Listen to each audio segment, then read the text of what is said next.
Hey, Joseph. Hey, Ben. It's great to catch up with you here on the streets of Paris. We're just on a lunch break on a conference that we're here in Paris. And I just wanted to catch up with you about what's going on with technologies in medicine. You know, we're seeing that technology is influencing almost every part of our life. Here we see bikes that you can activate with apps and tells you how many watts you've done and how many miles you've gone. So technology is really infiltrating in many places in medicine, as you know. And you've been in the involved with a lot of this stuff. So I wanted to just get your opinion about some of these new technologies that are influencing how we practice medicine, and really in particular determine how are practicing clinicians now dealing with this onslaught of technology, data that's coming in, and how are they kind of integrating this into their practice? Right, I think that's a very good question. What I would maybe like to say in the beginning that, this technology is great. It's really, helping consumers. Mm-hmm. But it's different than the medtech application. Mm-hmm. The medtech application, we have to first think about the issues that are, being targeted, mm-hmm. and understand very well, mm-hmm. how the care is around those issues, what people are involved, what kind of, regulatory aspects are.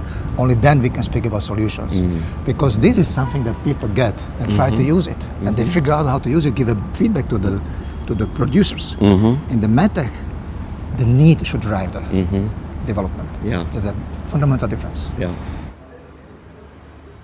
So one of the technologies or class of technologies that's kind of in the forefront really are the implantable devices. Before we get to some of the wearables, but some, the heart monitors for heart failure and pulmonary hypertension, et cetera. Some clinicians are already being overwhelmed by this. How do you think this is going to all play out? I'm actually fan of these technologies. Mm-hmm.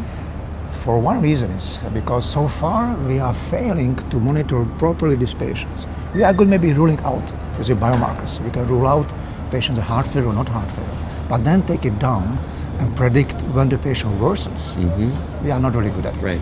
We have come somehow with any data, right. It's okay. But something that we continuously helping the physician would be definitely desirable. Right, so it's clear that these technologies, the trials have shown that this definitely can impact. Exactly. And so now we just have to figure out how to disseminate this technology and make it easy for clinicians to implement and integrate into their practice. Absolutely, I agree. This is I think one of the critical elements now. As you also pointed, we are overwhelmed. We don't know. You get a sheet of hundreds of data points. Don't know how to use them. Right. So I think the key will be to find the smart algorithms. Yeah.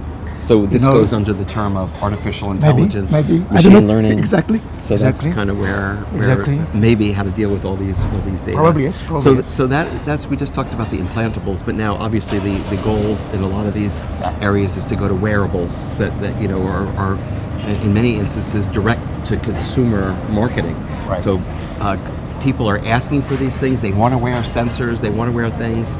They're willing to be monitored to get feedback on their health status. Right. And we have a few examples with the Apple Watch with AFib detection. Right. There are other ECG monitors that you can add to your mobile phones and things like that. It's potentially again possible. I think we have to be also cautious that people are not being scared, by maybe sometimes inaccurate or not clear interpretation of the data. Yeah. So there should be definitely a regulation. I think there's a regulation, a link to the clinicians to tease out what is actually good, what should be reported to the patient. Myself, I am more protagonist giving the warning rather than giving the clear signal is something wrong. So I think these are all the things that need really careful multidisciplinary, I would call it. Yeah. Not only the physician or technology, but also regulatory people, patient themselves. Yeah. I think we should also themselves what they want to have. So, right now, all of these wearables, technology, artificial intelligence, this is really very hot. And it's very enticing for young entrepreneurs, investors to get on the bandwagon. You've just completed the biodesign program at Stanford, and I think you've gotten some insights into, how to navigate these kind of complex areas, and how do you, what do you see happening in this field? And people are jumping in quickly. Are they jumping in too quickly, too low threshold? What kind of advice or observations have you made about that? Absolutely. I think that what I tried to say, this is not a technology as such as we are used to, consumer technology. This has to be done very carefully. People are jumping on that.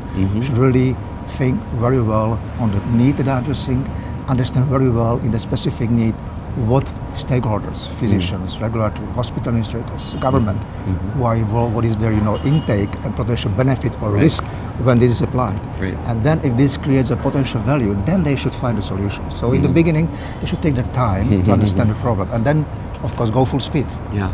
Have a good plan and implement. So that's, I think what I heard was, make sure you know what your target is. Absolutely. Before you get started, before you jump in. Absolutely. And don't target everything. Don't target everything. That's not possible.